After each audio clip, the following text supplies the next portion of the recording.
ಮಾತು ಹೇಗಿರಬೇಕು ಹಾಗೂ ಯಾವ ಸಮಯದಲ್ಲಿ ಹೇಗೆ ಮಾತನಾಡಬೇಕು ಎಂಬುದನ್ನು ಈ ವಿಡಿಯೋದಲ್ಲಿ ನೋಡೋಣ. ನಾವು ಮಾತನಾಡುವ ರೀತಿಗೆ ಸಂಬಂಧವನ್ನು ಉಳಿಸುವ ಮತ್ತು ಅಳಿಸುವ ಶಕ್ತಿ ಇರುತ್ತದೆ. ಮಾತು ಬೆಳ್ಳಿ, ಮೌನ ಬಂಗಾರ. ಈ ಮಾತು ಅಕ್ಷರಶಃ ಸತ್ಯ. ಯಾವಾಗ ಮಾತನಾಡಬೇಕು, ಯಾವಾಗ ಮೌನವಾಗಿರಬೇಕು ಎಂಬ ಪ್ರಜ್ಞೆಯನ್ನು ಬೆಳೆಸಿಕೊಂಡಿರುವುದೇ ಬುದ್ಧಿವಂತಿಕೆ. ಯಾಕೆಂದರೆ ಕೇವಲ ಮಾತಿನಿಂದಲೇ ಎಷ್ಟೋ ಸಂಬಂಧಗಳು ಕಡಿದುಕೊಳ್ಳುತ್ತವೆ, ಸಂಬಂಧ ಬೆಳೆಯುವುದಕ್ಕೆ ಕಾರಣವಾಗುತ್ತವೆ. ಯಾವಾಗ ಮಾತನಾಡಬೇಕು, ಯಾವಾಗ ಮಾತನಾಡಬಾರದು ಎಂಬುದು ಗೊತ್ತಾಗುವುದೇ ಇಲ್ಲ ಕೆಲವೊಮ್ಮೆ. ಇದು ಹೆಚ್ಚಿನವರ ಅನುಭವಕ್ಕೂ ಬಂದಿರುತ್ತದೆ. ಯಾಕೆಂದರೆ ಕೆಲವು ಸಂದರ್ಭಗಳಲ್ಲಿ ಮಾತನಾಡಿದರೆ ಹೆಚ್ಚಾಗುತ್ತದೆ, ಇನ್ನು ಕೆಲವೊಮ್ಮೆ ಮಾತನಾಡಿ ಕೆಟ್ಟವರಾಗಿ ಬಿಡುತ್ತೇವೆ. ಹಾಗಂತ ಕೆಲವೊಂದು ಸಂದರ್ಭಗಳಲ್ಲಿ ಮಾತನಾಡದೇ ಇರುವುದಕ್ಕೂ ಸಾಧ್ಯವಿಲ್ಲ.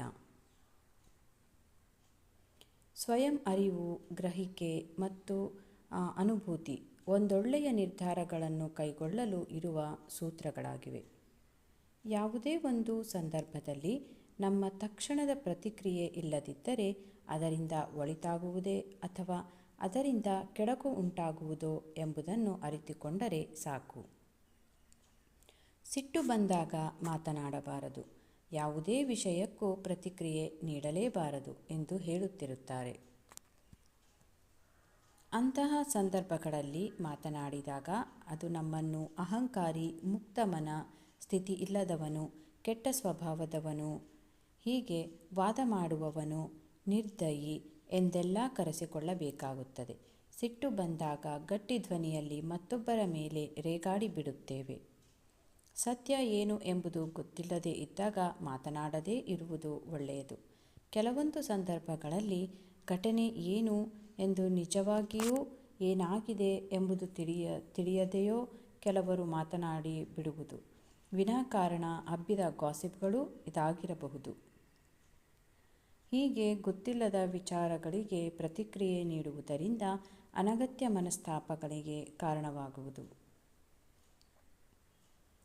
ಏನೇನೋ ಮಾತನಾಡಿದರೆ ಅದರಿಂದ ಕೆಲವರಿಗೆ ನೋವುಂಟಾಗಬಹುದು, ದೊಡ್ಡ ಅಪರಾಧ ಎನ್ನಿಸಬಹುದು.